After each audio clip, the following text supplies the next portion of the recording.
Today we're gonna make this ghost effect inspired by Arthur Moore on his BadassFx plugin.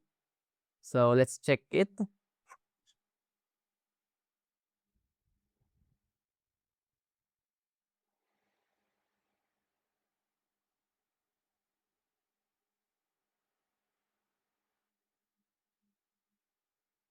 Okay, so very fun and easy effect to do in Apple Motion. So let's minimize this one, then turn on your motion, and then here on the project browser, let's select Final Cut Effect. Then my settings, 1080, 29.97, and duration of 5 seconds. Hit open. Then we have this one. We have our group with an effect source. Inside this group, let's add a prism filter. So filters, blur, and then prism.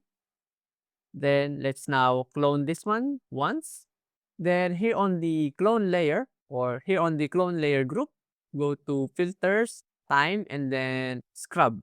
Then here on the scrub, on the filters, change the prime offset to however you like. This one, I'm gonna set it to 7. And then I will add some randomized filter in here. So click this button and then add parameter behavior, randomize. Then I'm gonna select this apply mode to add and subtract. Then the amount, maybe 15 frames or 15. Then frequency, set that to the lowest one. So let's say 5. Then the noisiness to 0.3. Then inside this group or the group properties, let's add a randomized filter also for the scale, add parameter behavior, then randomize, apply mode, add and subtract.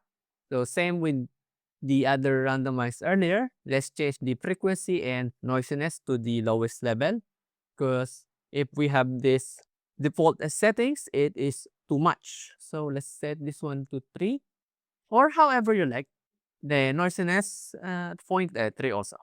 Then here on the blending opacity, let's add one more randomized behavior. Then add and subtract. Then set this amount to 100.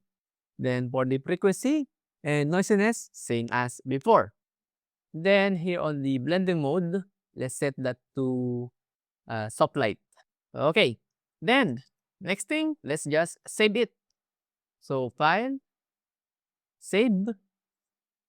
Then in here, you can write your own name for the template name and the category. I already made my so motion time goes. Then hit publish. So let's minimize this one. So open motion again. Then here's my clip. So let's remove the effect I added earlier at the start of the preview. Then go to the effects. Where is it? This one, effects browser. And then look for your file. So if you download this file, you can check motion time goes and then you can drag that to your clip. Then because it's quite memory or the RAM, let's render it a bit. So already rendered in my case. Then press spacebar. Now you have your ghost effect in Final Cut Pro. So that's it. Very easy. So you can download this file. I will put the link on the description below. So see you again next time.